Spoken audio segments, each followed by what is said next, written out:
Welcome to News in Context. I'm Gina Baleria.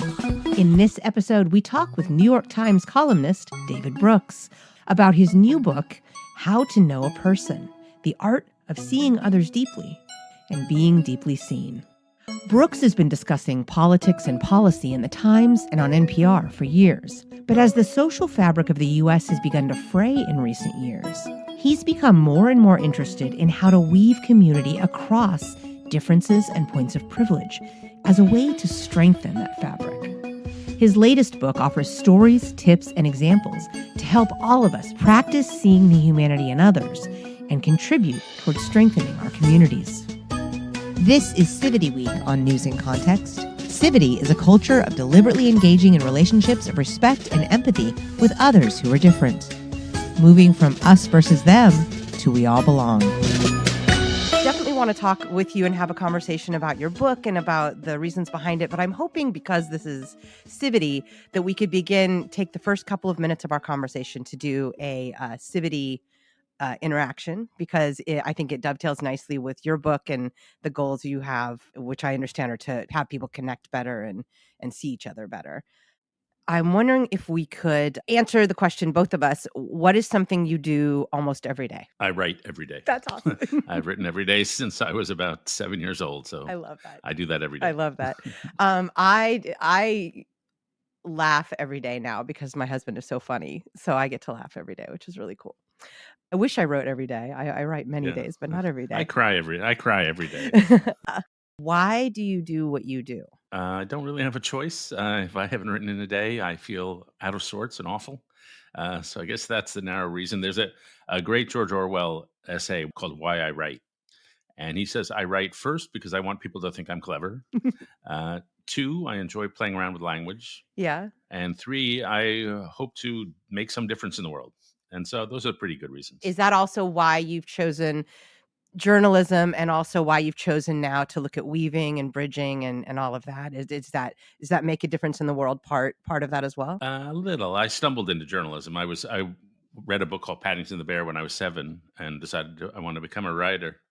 And so I've been writing ever since. And I thought I would be a playwright, and I thought I'd be a novelist. Then I got out of college and was an unemployed bartender, submitting freelance articles to magazines and getting rejected. And so somebody offered me a job as a police reporter in Chicago. So I covered crime and murder and rape and terrible things. But I came home every day with a story, and it was exciting. So I slipped into journalism through the back door. And then why that shift from journalism? I mean, I know you're still a columnist and a journalist, but why that shift into encompassing this idea of engaging across differences or engaging with people? Yeah, I came to the conclusion sometime around 2017 that a lot of the problems I was writing about as a political columnist had an underlying cause, which was social fragmentation, social breakdown, depression, misery, loneliness, isolation. I started writing about that a ton. And then I thought maybe I should do something extra. So I started an organization called Weave, the Social Fabric Project at the Aspen Institute.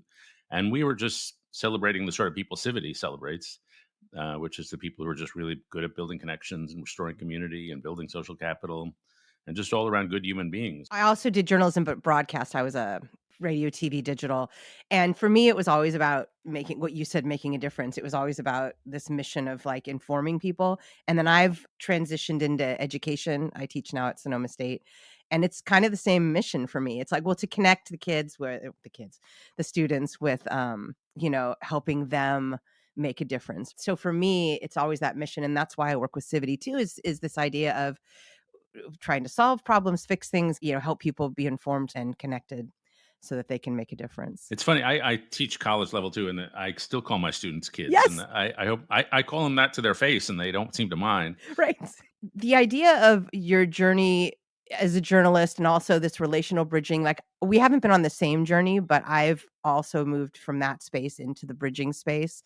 So I'm curious, you noticed in your writing and you observed that, this is going on with people and I probably should do something about this. But I'm wondering, is there anything that happened with an interaction with you? Like, was there a moment where you were engaging with people or where you had some sort of experiential situation where it hit you, or was it more of a gradual thing? Yeah, I guess it was more of a gradual thing. But there are certain moments when you feel sort of the social breakdown more viscerally. Yeah. And some of them are, I totally miss the Trump phenomenon. So in 2017, I went out uh, trying to rediscover. I was teaching at Yale. I was living in DC. My social life was in New York. So like, how could I be out of touch with America? I was Right. spending half my life on the Acela, and so I then went out and just started interviewing people like crazy. And I still do it. I try to get to about 35 states a year, probably Wow. 2 states a week on average. Wow.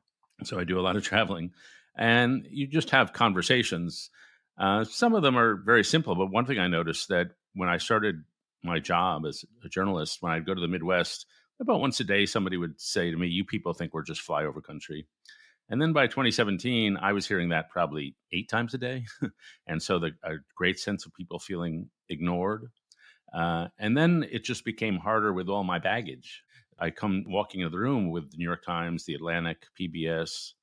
You know, I come with a lot of elite baggage, and then I went to work at the Aspen Institute, so like it was even more so. And I just felt the waves of rippling hostility toward the elite institutions. Wow. Those sorts of things were eye opening. And at Weave, we hosted a big meeting with about 450 people, and it really got derailed.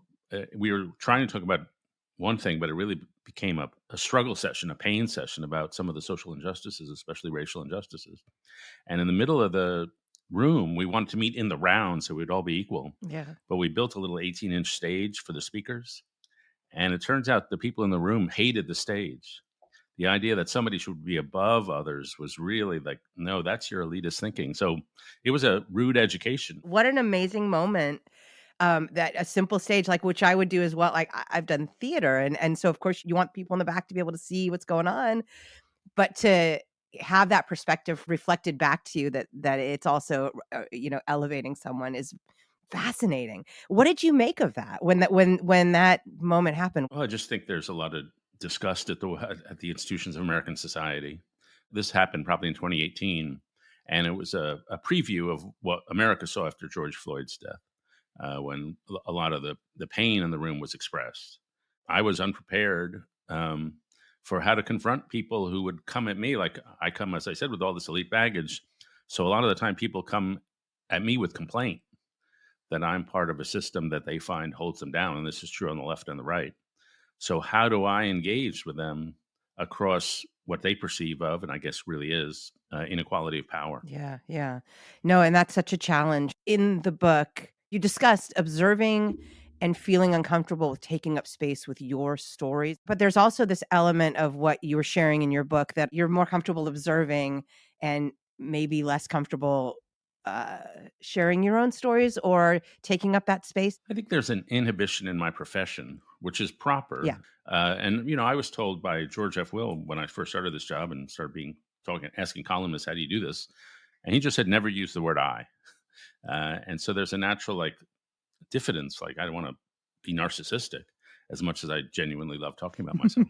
Uh, so when I wrote the book, and this happened to an earlier book of mine, I wrote it, and then my first reader, my research assistant, said, "You're not in the book. You have to put yourself in the book. If you're writing a book on how to know a person, it has to be a personal book. It has to be a conversation between you and the reader, and so you have to talk a little about yourself." So then in the second and third draft, I put a little more blather about dear old David Brooks. Well, it was a pleasure to learn more about you in the book and get to know you better in the book. I think people really the gift of giving your story to someone else, or the gift of trusting them with your story, or being vulnerable. So I can think of times in my life when I've shared and people have been grateful that I've made myself vulnerable or trusted them. Can you think of a time in your life when you had to sort of weave that line between, well, I'm the journalist, I'm observing, versus this relationship needs me to be vulnerable or share? It's funny. My wife is also a writer. She edits a magazine called Comment, Yeah. and she stays friends with the people she writes about. It's two ways of interviewing. Like I think she just interviews as a friend, and we all have our own interview styles. And so I think I interview as a student. I try to make the interview subject the teacher, and I'm here to learn from you. But it's a less personal way of exchanging. I've learned that a lot of people who go into journalism, our job is to interview people. That's our job. We talk to people. And so you would think that people who go into journalism are the most socially adept people on the face of the earth. But if you walk with me around the New York Times newsroom, you would find a lot of socially awkward people. And that's because we need the interview to structure our social encounter. And so the interview says, oh, I can have a conversation, but I'm in control and it's going to be all one way. And that's very comfortable for us. And so I've had to really try to resist that and make it more of a conversation, make it more of a two-way. And I would say in general, as society, we spend too much time focusing on what separates us. Like, what is the difference between this and that, or between red and blue, between black and white? And we emphasize those differences because they're important. But uh, common humanity is kind of vital to our species. Exactly. And you bring up that point a lot in your book as well. Like all of the studies that you referenced about the decrease in our social fabric or our social interactions and the increase in depression and the idea that, we know that we are evolutionarily social beings and that we have moved in recent years into this space where we are separating ourselves. And that only breeds this idea that, oh, you must be so different. There's one story you shared in your book about a war and the man killed his neighbor and said that at the moment he killed him, his face was blurry and he didn't recognize the neighbor, even though the neighbor and he had a nice relationship. That fascinated me. Not seeing the face of another neighbor is the ultimate act of dehumanization. And the book was a little inspired by Ralph Ellison's novel Invisible Man. In the first page of that novel, he says, when people look at me, they see everything but me. They see their stereotypes. He's a black guy. They see their stereotypes of me. They see the surroundings of me, but they don't see me. And he says, I want to lash out just to show I'm part of the human game. And I try with fists and it doesn't work out. And so it's a very great description of what dehumanization feels like. And the book you reference was written by a French journalist who went to Rwanda after the genocide and interviewed people there. And one of the guys he interviewed had murdered his neighbor of 25 years. And he said, as you said, when that moment when I swung the machete at him, his face didn't look the same. It was blurry. It was not the guy had lived with next that years. We can easily slip into the spot where we don't see another human face. My husband, for the sake of what you're sharing, he's black, and we talk about these social interactions and how people see him. When we're walking together, he'll say things like, you give me a pass because I'm standing with you. I get a pass. I'm just learning sort of in this very intimate way how differently he is seen. I've learned through conversation with friends, like I can pretty much show up into any room as myself. And a lot of people can. I think a lot of black people tell me they can. A lot of West Virginia truck drivers say they can. If they're at a fancy conference and they're West Virginia truck driver, it's like, what version of myself can I bring into this room? That's not really a question I ask myself very much. And I was just having a conversation with my friend who she said, it's interesting how people treat me in radically different ways, like just at the checkout line at a grocery store. Some people are super nice and some people are super not nice. And I'm like, I don't really notice that. Like, again, people are pretty average with me, but it's kind of consistent. And I'd never heard that before, but that was her observation. That she has to face a wider variety of human response. Yeah, and I can think of myself in that moment, and if I'm walking down the street and see someone who might be considered marginalized, I might be overly friendly, whereas if I saw you walking down the street, I'd be like, "Hi." So I'm actually consciously thinking about, "Oh, I wanna make this person feel welcome, I wanna make sure they know." These navigating of our engagements across difference, getting this right, we need to solve a lot of ills in our society. You're listening to News in Context. I'm Gina Baleria. We're talking with New York Times columnist David Brooks about his new book, How to Know a Person. You talk a lot about getting to know someone. What I took from the book is that you're focusing on sort of the how-to. When you try to engage and figure out what another person needs, that how-to I think is more necessary than ever. So I think this book is very timely. And I would love to hear from you why you approached it in that way, why the how to approach. I was writing and doing weave, and I must use the word community like 500 times a day. Like I was talking about, we need more community, and then I would use like relationship. That would be a word I would use a lot. We need to work on our relationships, but those are abstractions. And the actual act of building a community or building a relationship is a series of concrete social skills. Like, how do you greet somebody when you first meet them? How do you hang around with them? How do you reveal vulnerability? How do you ask for and offer forgiveness? How do you start a conversation? How do you end a conversation gracefully? These are basic skills. And it occurred to me that I didn't particularly know these skills. Uh, how do you sit with someone who's grieving? How do you sit with someone who's depressed? And a lot of people probably didn't know these skills. So really, the research for the book, which was like a 3 or 4 year process, was me just going around to experts and trying to learn what are the basic skills of how do you ask for an offer of forgiveness when somebody confronts you with an angry political disagreement. How do you handle that?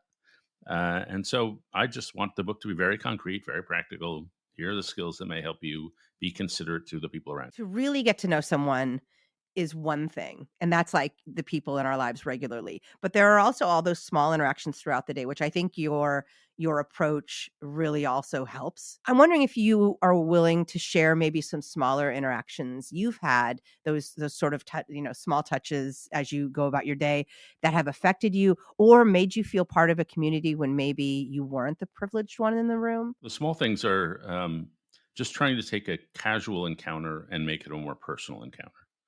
And so it maybe we're sitting next to each other on a plane. Maybe we're sitting next to each other in a bar at a, you can tell where I spend my time. Um, uh, and so I may ask you about your childhood. I mean, people love talking about their childhood. Where are you from?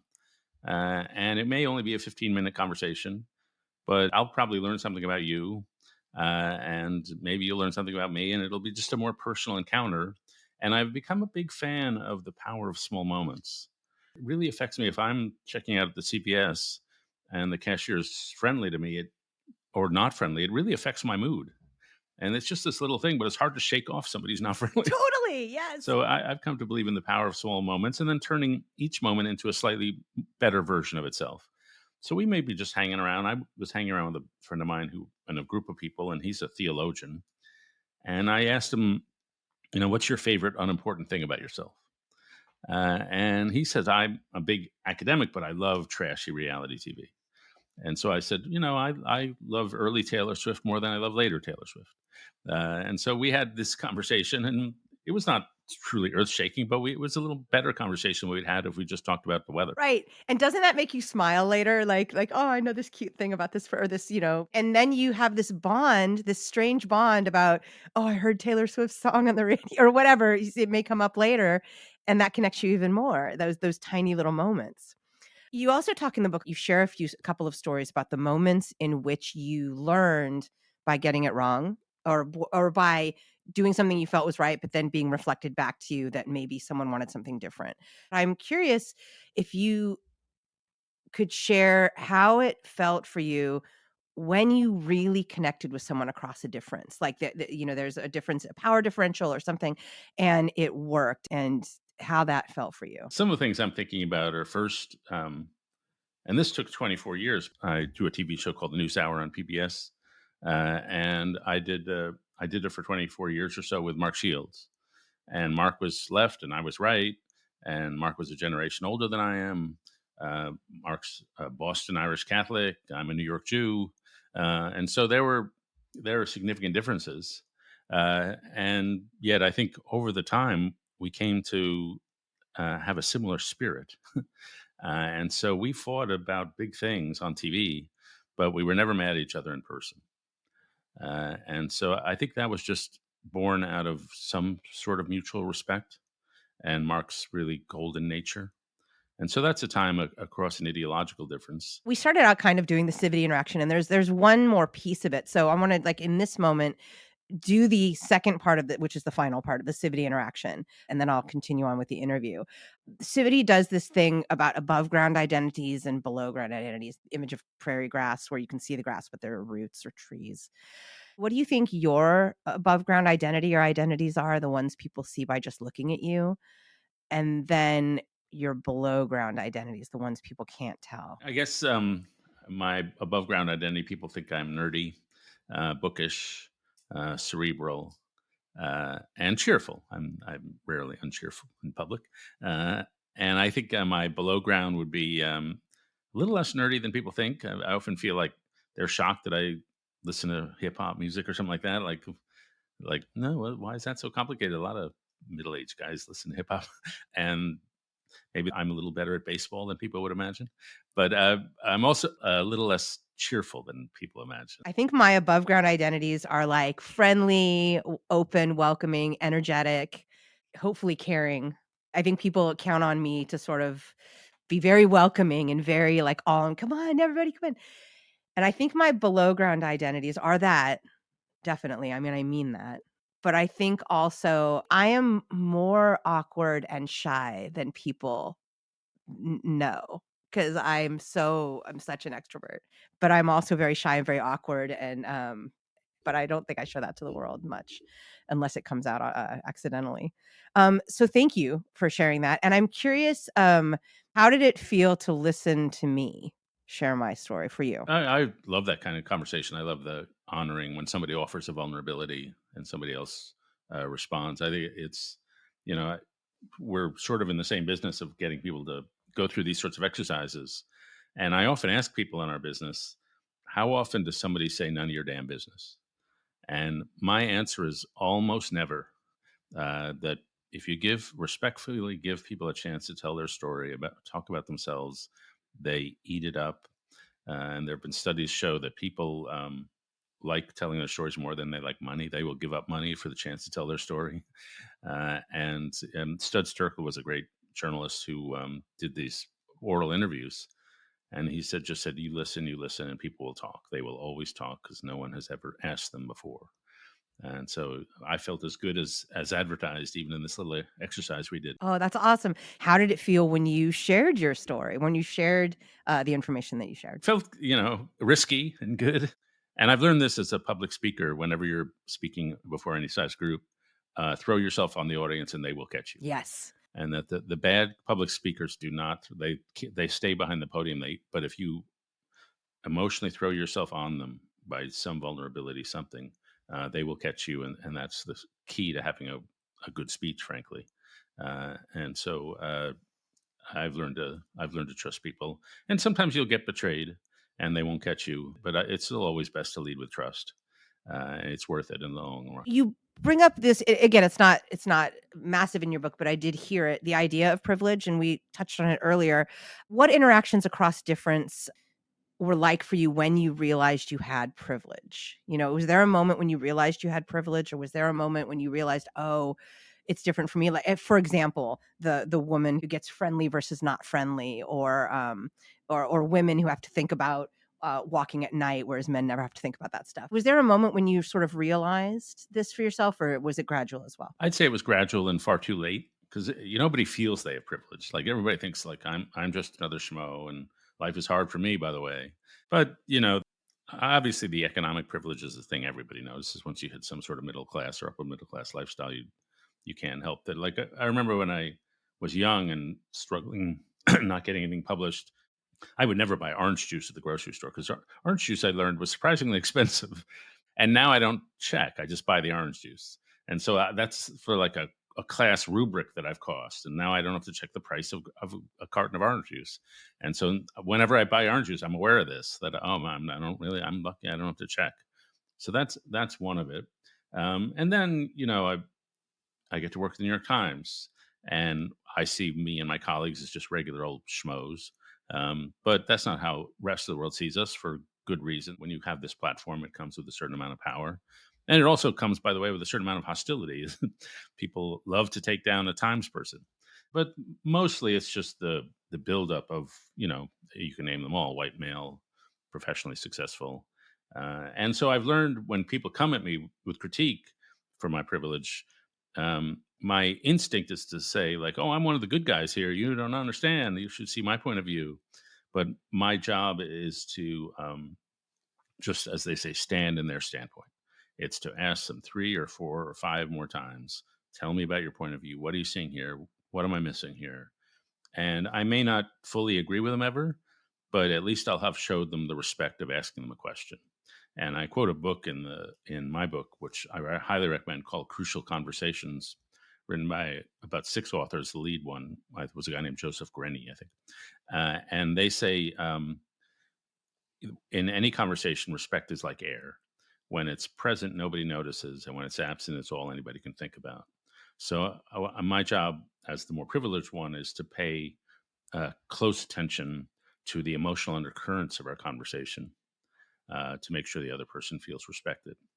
And I will say, when I've gone and interviewed people who have more privilege than me, either because they're holding high political office or rich people, um, I do. I'm hypersensitive to how I'm treated, and when a leading world figure, or leading politician who I interview is condescending or shakes my hand without really looking at me, I'm like, screw you. Totally. How did you come to reorienting your professional and personal focus? And again, you've touched on this, but this is a shift. You know, you're a journalist, you're a columnist, and then you see I got to do this. So how did you come to reorienting this focus in your life? Yeah, I guess you could say I became aware of the inadequacies in my life. Yeah. And so we writers are just working out our stuff in public. I realized I was not as emotionally open and not as emotionally agile or adept as I should be. So I did what any nerd would do. I wrote a book about emotions, which was called The Social Animal. And then I wrote a book about moral formation because I wanted to learn about how to become a better person. And then I wrote a book about how to suffer through hard times. And then I wrote this book about how to know a person. And so each piece has been a part of a journey. And I wasn't aware that I was setting out on a journey when I started. I just was pursuing what seemed interesting to me at the time. But when you look back on it, have been on this journey to be a fuller human being. And my wife says that the act of writing this book has changed me a bit, has made my conversational tone a little different, my style a little different. So it sort of works to sit alone in a room and write about relationships. That's beautiful that your wife has noticed this shift in you. How did that make you feel when she shared that? Those are good moments when people come and I get that a fair bit, that you've changed. And I think I'm an example, and I think most of us are, but don't appreciate it. That it's never too late to really change a lot in life. And I tell this story in the book about a guy named Andrew Newman who went to Harvard in the 40s and was studied by these researchers all his life, along with a whole cohort of other people. And at the end of his life, they sent him the transcripts of the interviews that he gave when he was a college student. And he sent them back and he said, "You sent me the wrong transcripts. This is not me. None of this, I didn't believe any of this. None of these things happened to me." And they said, "No, that was who you were, but you've rewritten your past." And so I think we all do that. We imagine that we were more similar to who we are now than we really were back in the day.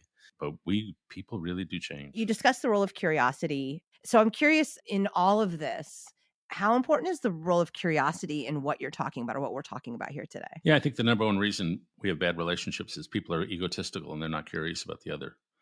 They want to talk about themselves. I've come to conclude that only about 30 or 40% of humans are question askers. You meet with them and you get to know them, and they're perfectly nice people and they say interesting things, but they just don't ask you about you. And they're just not that curious. And I'll leave a party and I think, that whole time nobody asked me a question. And I learned this since the book was out, that if you really want to persuade somebody, the formula is about 80% listening and 20% talking. That listening is more persuasive than talking a lot of the time. And so I just think getting that curiosity about people, and you never know what people are going to say. Once you start talking to people, people have hidden depths about themselves that I found it just super fun.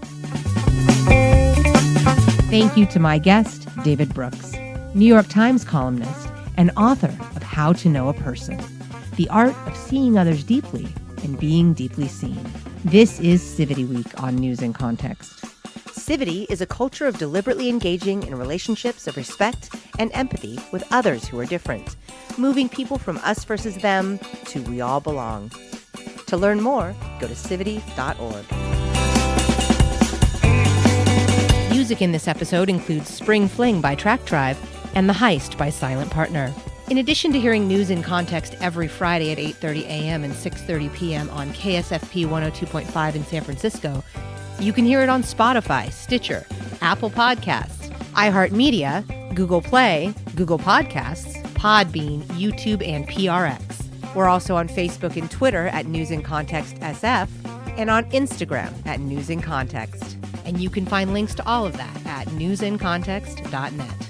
I'm Gina Baleria. Thank you for listening.